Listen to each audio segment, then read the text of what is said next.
की बात करें तो जेफ बेजोस जो अमेज़न के फाउंडर हैं, उन्होंने सिर्फ बुक्स बेचना स्टार्ट किया था, जहाँ पर एक आम दुकानदार कम बिकने वाली किताब अपनी दुकान में नहीं रखते थे। अमेज़न ही पूरी दुनिया में एक ऐसा सोर्स बन गया था जहाँ पर दुनिया की हर किताब मिल सकती थी। और ऐसा इसलिए था बिकॉज अमेज़न अपनी किताब नहीं बेचता था, बल्कि दुकानदारों से लिए हुए किताब को अपने साइट पर लाकर रखता था और जब कस्टमर ऑर्डर देते तभी उन्हें परचेज करता था। इस तरह जब अमेज़न ने इस मार्केट में मोनोपोली क्रिएट कर ली तो उसके बाद उसने सॉफ्टवेयर, सीडी, डीवीडी और अन्य चीज़ें भी बेचना शुरू कर दिए और इस तरह धीरे धीरे और भी कैटेगरीज़ को ऐड करना शुरू कर दिया और इसलिए आज वो दुनिया का सबसे बड़ा ऑनलाइन स्टोर है और जेफ बेजोस दुनिया के सबसे अमीर आदमी हैं। यहाँ ऑथर स्टेप नंबर 3 बताते हैं कि आप अपने बिजनेस में किसी बड़े कंपनी से कम्पीट ना करें। शुरू में कभी भी किसी बड़े बिजनेस को डिस्टर्ब ना करें। स्टार्टअप के पास इतनी फंडिंग नहीं होती है कि वो एक बड़ी कंपनी को चैलेंज कर सके, उसे कम्पीट कर सके। अगर आप ये गलती करते हैं तो बहुत ही जल्दी आप बिजनेस से बाहर हो जाओगे। दोस्तों, इस बुक में सक्सेस एंड लक के ऊपर ऑथर पीटर ने क्या बताया, आइए देखते हैं। यहाँ ऑथर कहते हैं कि ज़्यादातर सबके दिमाग में एक फेमस क्वेश्चन ज़रूर आता है कि क्या सक्सेस लक से मिलती है या स्किल से। वॉरेन बफेट अपने आप को लकी स्पर्म क्लब का हिस्सा मानते हैं। जेफ बेजोस अमेज़न के फाउंडर अपनी सक्सेस का क्रेडिट प्लानिट की अलाइनमेंट्स, आधी लक और आधी टाइमिंग और बाकी सब मेहनत को देते हैं। बिल गेट्स बोलते हैं कि वो स्किल्स के साथ पैदा हुए थे जिनकी मदद से वो सब कर पाए। अगर ये सब सच है तो जो लोग एक के बाद एक सक्सेसफुल बिजनेस बना देते हैं उसे हम क्या कहेंगे, लक या स्किल।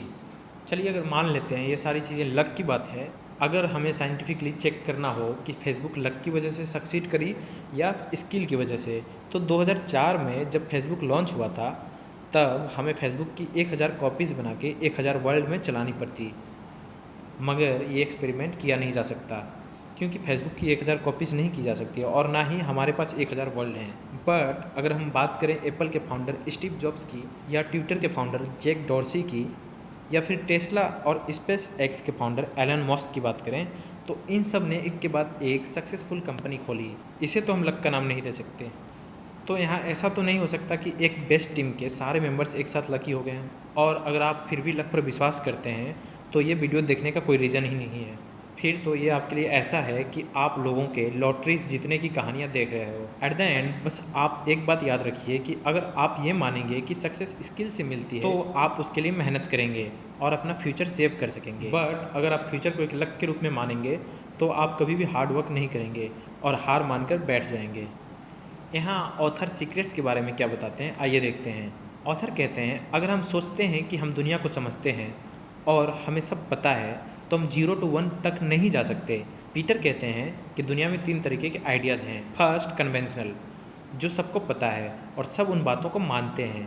अगर आप इस आइडियाज़ पे काम करोगे तो आप एक मोनोपोली बिजनेस नहीं बना पाओगे।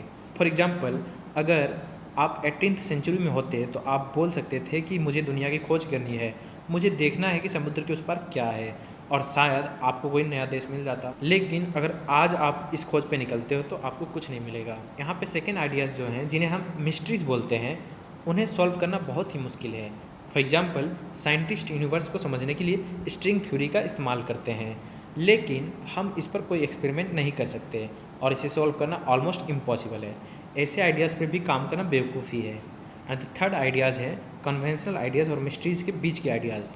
इन्हें ऑथर सीक्रेट्स बोलते हैं। सीक्रेट्स वो आइडियाज़ हैं जो कॉमन लोगों की इतनी जल्दी समझ नहीं आती, लेकिन उन्हें समझना इम्पॉसिबल भी नहीं है। अगर हमें 0 to 1 बिजनेस क्रिएट करना है तो हमें सीक्रेट्स ढूंढने होंगे। यहाँ ऑथर कहते हैं कि अगर सीक्रेट्स ढूंढने ही हैं तो लोग ये ढूंढ क्यों नहीं पाते हैं। तो उसके लिए ऑथर यहाँ इंक्रीमेंट मेंटालिटी को रिस्पॉन्सिबल समझते हैं, जो कि स्कूलों में होता है। फॉर एग्जाम्पल, अगर आप अपने स्कूल में कुछ नया करते हैं, कुछ सिलेबस से बाहर करते हैं, तो आपको उसका कोई बेनिफिट नहीं मिलता। लेकिन अगर आप वही करते हैं जो सिलेबस में है तो आपको क्रेडिट दिया जाता है, तारीफ़ होती है। इन कारणों की वजह से ही लोग आगे अपनी लाइफ में कुछ नहीं कर पाते। फॉर एग्जांपल, जब तेज़ दिमाग वाले लोग कॉलेज ज्वाइन करते हैं तो उन्हें बोला जाता है कि आप इस प्रेस्टिजियस कॉलेज में आ चुके हैं और आपकी लाइफ सेट है। वो सोचते हैं कि उनकी लाइफ सेट है और वे उतने में ही खुश हो जाते हैं। यहाँ ऑथर स्टार्टिंग में पार्टनरशिप बिजनेस या फाउंडेशन क्रिएट करने के बारे में क्या बोलते हैं, ये देखते हैं। फॉर एग्जांपल, एक ऐसा स्टार्टअप जिसकी फाउंडेशन शुरू से ही ख़राब हो जाए, उसे ठीक करना बहुत ही कठिन है।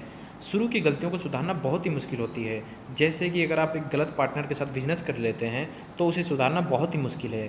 स्टार्टअप का फाउंडर होने के नाते